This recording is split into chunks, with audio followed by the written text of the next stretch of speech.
What's up, soldiers? Hey, well, I ain't put out nothing out for a while on YouTube. I'm gonna put this out real quick, right? I was laying back the other day thinking about um, police brutality, right? How uh, police shoot, kill people, right? Okay. I know it's a long, drawn out story on all that, but this is what I want to talk about, right?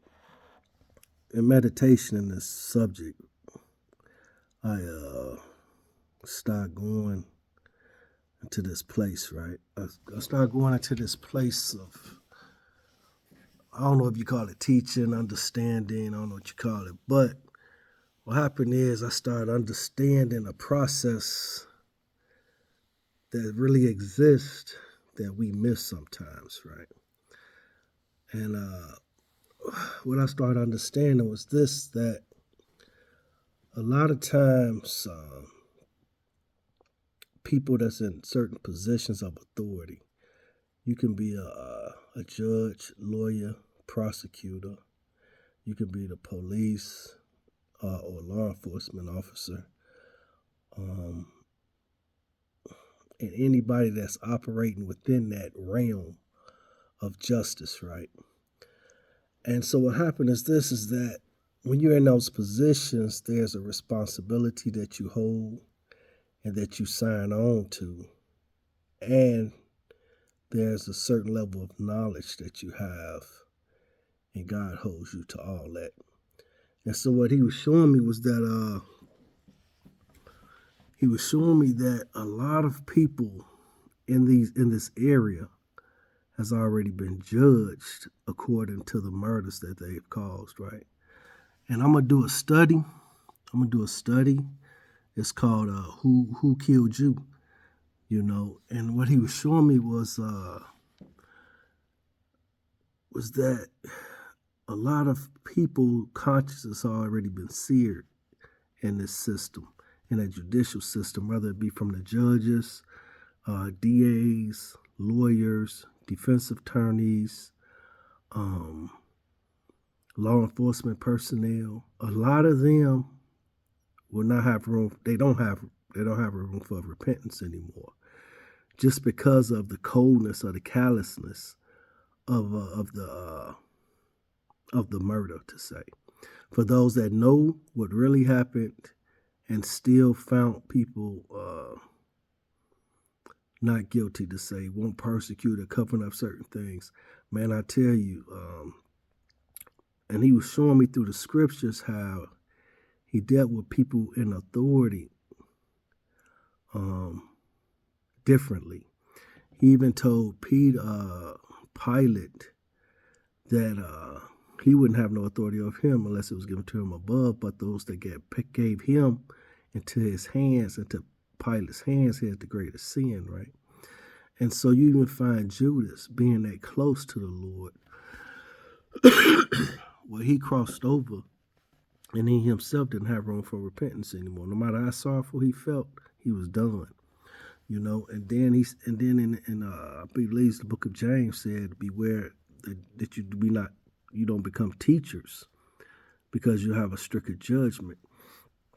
You'll find with Mary, you'll find with John the Baptist's father, you will find even with John the Baptist when he's talking to the people, he was telling them soldiers, the Jewish soldiers, man, don't take nothing that don't belong to you, things like this, right? And so, but what I was saying is that I don't know if this coming out uh, from the church through God's people, but the truth must be told that there are many who are already dead.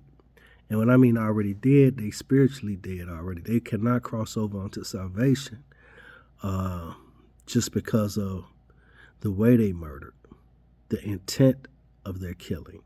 And I really mean, I'm speaking right now in regard to the law enforcement situation. And what he was showing me was there's a sacrifice for sacrifice, right? And if you've noticed, if you do a deep study, when law enforcement began to kill people, And I mean not really fearing for their lives or protecting themselves or protecting the public. I mean just straight out, you understand what we're saying. If you really study that out, you'll find that when a law enforcement does that,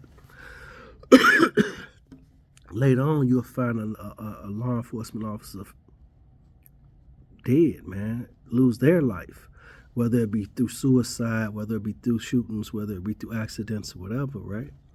And so the Lord was saying there, sacrifice for sacrifice. And we don't understand that, you know, that little thing, they got the Grand Reaper, right? The Grand Reaper, dark hood, bones with the sickle, right?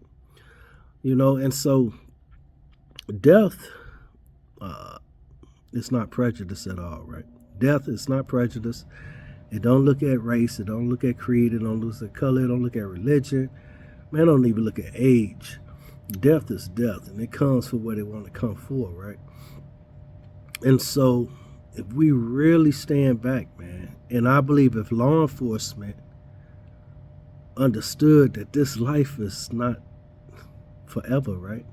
It's not forever. And I know that they must protect each other and watch over each other, and it's a part of the system, man. It's a part of the system where they just do their thing. But man, it's a cost to this thing, right? It's a deep cost to it. And I mean not just for the people they took the lives of, but their own lives. And there's many of them, I guarantee you, and I believe if many of them really told their story, how, especially the older ones that retire after murdering people, they'll tell you straight up they don't have no peace. They don't have no peace. They don't have no peace because they don't have repentance. They can cry out to God and everything, but this sorrow will be on them, right? And a lot of them know. They know that God haven't accepted them, but they can't tell a story, you know, the way they supposed to tell a story, because there's no statute of limitations in regards to a murder, right? So it's best to live in sorrow than be in prison for the rest of your life, right? And lose a lot, and your family suffer a lot, just like the other families, right? But I'm gonna leave it at that. But the title, I believe, of this teaching, to give a great understanding, show through the scriptures, is Who Killed Who? Because, man, a lot of hearts and souls have been seared in regards to this murder game, right? And it's not a game.